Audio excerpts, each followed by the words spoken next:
abin da ke samun mutane a yanzu ne yawan mutuwa ƙwarin jiki. To abin da zan ce mana, muna cikin 10 ƙarshe na Ramadan, amma abu na farko da nake jan hankali, kar mu bar iblis ijara gamar, domin mafi yawan rayuwar mu ɗaukanta muke yayi. 10 ƙarshe ba yayi bace, lai a kama hanya a fita samari da 'yan mata a tabana 'yan matanci da daddare wai an tafi tahajjud. Wannan ba daidai ba ne. Da yaro da babba da mace namiji kwa shiga taitayinsa, dama ce Allah yake yin alheri da bai taɓa fita al'umma ba sai ta, kuma arziki ne wanda ya samu kansa akai ba shi da tabbacin zai sake gamuwa da irinsa. Lokaci ne da za a roƙi komai, za a yi addu'a, kowa ya tashi a cikin addu'o'in a saka. Farkon addu'a da za a yi shine Allah ya tsarkake zukatanmu, domin zukatanmu yanzu da Allah buɗewa zai yi ba za a iya zama da juna ba saboda ɗoyi. Zukatanmu da ba su iya zaunawa ba. A roƙi Allah tsarkin zukatan al'ummar musulmi ta duniya gaba ɗaya, sannan a roƙi Allah ya tadarukin kasuwanninmu. Wannan wurin in ba Allah ya tadarukin kasuwannin ba muna cikin bala'i. A saka a cikin addu'ar Allah ya tadarukin kasuwannin, a saka addu'a Allah ya tadarukin asibitan, kusakurai da abubuwa da suke faruwa Allah ya maganta, ya saka waraka a ciki, duk abin da aka yi a samu nasara. Sannan a roƙi Allah ya tadarukin gidajen musulmi, gidajen su mu gidaje ne, unguwannin musulmi, garurrukan musulmi. Sannan Allah ya tadarukin shugabannin musulmi da inda suke a ƙasashe na musulmi. Wayannan addu'o'in su za a saka.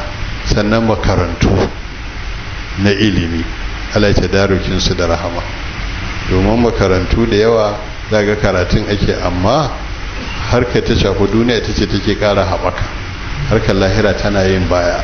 To wannan kuma kuskure ne, ba ci gaba a wannan. Ko da haka ibadunmu da muke yi, masallatanmu su ma Allah ya raya su da ibada wacce take ta gaskiya, bai cike da ikhlasi ba su kwani a cikinta. Abinda za mu roƙan suna da yawa, na faɗi waɗannan ne a ciki da ƙarshe sai mu tattara wa Allah ta da abinda muka tuna da wanda ba mu tuna ba na sharri, da wanda hankalinmu zai kai ba Allah karo musulmi da shi. Abinda muka sani da wanda ba mu sani ba, da wanda muka tuna da wanda za mu tuna ba, da wanda tunanin ba zai taɓa kaiwa ba na alheri na duniya lahira, Allah mu roƙo ka haɗa ka yi mana, kai wa al'ummar musulmi, kuma a roƙa wanda suke rayuwar barzahu Allah ya masa gafara. Sannan a roƙa wanda muke raya mu hayatan ɗaya ba, a roƙa wa yadda za a haifa nan gaba, su kuma ubangiji ya kare su daga zaddafin ƙarshen zamani. Duk wanda za a haifa Allah ya kare shi, ba zai samu wannan ba. Mu kuma wanda muke ciki Allah ya mana magani. Dukkan wani abu da aka kafa domin tarko ga al'ummar musulmi Allah ya san su. Muna roƙon Allah duk inda suke Allah ya kashe su, ya kuma busar da idan ruwan gurara kowa inda iri ne kuwa ba ragin aka. Muna roƙon Allah ya tadarukin mu da rahama akan wannan.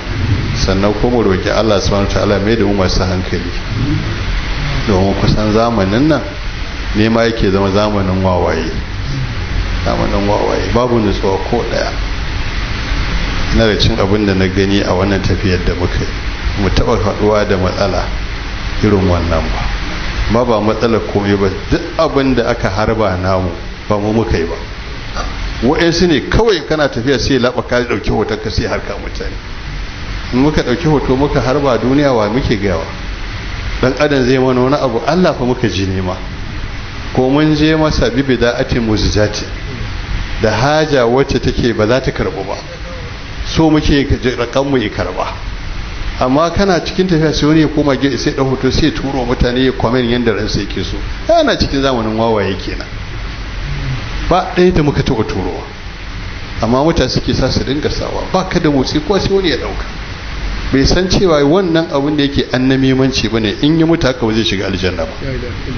Ko wanda ya mana wannan duka a wannan mahalli da mun masa Allah isa, wallahi kashin sa ya bushe har na jikokinsa. Amma saboda mun san ba da kasadin cutatarwa akai ba, wani soyayya ce ta sashi, to amma kuma soyayyar ya yi ta ba bisa hanyar da ya kamata abu ba. an kace kana son abu sai wanda baka so ba ayi ba. to wannan shine abin da yake roƙon Allah. Allah ya samu zama masu hankali. in soyayya ce Allah ya samu zama masu hankali, masoya masu hankali ba wawayen masoya ba. Malam Na'ibi Suleiman Wali Allah ji kansa da lokacin da aka ce addu'a, farkon addu'ar da yake farawa Allah kai mana maganin wawan masoyi. Da sharrinsa ya fi na muki, abinda zai maka banna muki ba zai maka shi ba. wadaka wannan zamani namu Allah ka raba shi da kasancewa zamanin wawaye, ta mu zama zamanin masu hankali. za ka je gaida annabi alisu kana yi wani shi ba ruwansa da gaida annabi da kake alisu kokari yake raba ka wai ya dauki hoton ku zai nuna shi ya rabu da abin da yake yi. babu hankali a wannan. ko mutum ya shiga gaida annabi sama baya ta annabi alaihi salam, kawai ta wayarsa yake yana wani daukan hoto yana wani haka wai ya fita. mai hankali ba zai tsammaci har abada fa ba a taba samun irin haka al'ummar musulmi ba. sai Allah ya taimake mu ya tsaraki mu da rahama, kamar da hankali sosai, musamman goman karshe da alkulafa na farko na musulunci irin su Umar dan Abdul Aziz sakula suke ta gwamnati a dinga zagawa ƙasa-ƙasa a ce in goman ƙarshe ta zo a ruɗe da yawan yi istighfari, domin ubangiji in ya dubi istighfarin sai karɓi duk abin da aka yi na ibada. to wannan shine zamu mai da hankali yawan istighfari a wannan goman ƙarshen, kuma mai da hankali sosai wajen dama muka samu mu kaskantar da kai ga Allah subhanahu wataala domin ya tadarukin mu da rahama, ba irin ku ɗauki abin yayi ba da kuma wani badangarci ke yin jama'a ya sa mana abin da muke so. Allah ya kiyaye mu, Allah kai ya bashi dan ya ja mana ragama, Allah ya mana maganin sharrin nafsu, mana maganin sayyi'atul a'mal. aqulu qawli hadha astaghfirullah li wa lakum wa li jami'il muslimin. assalamu alaikum wa rahmatullahi wa barakatuh. assalam.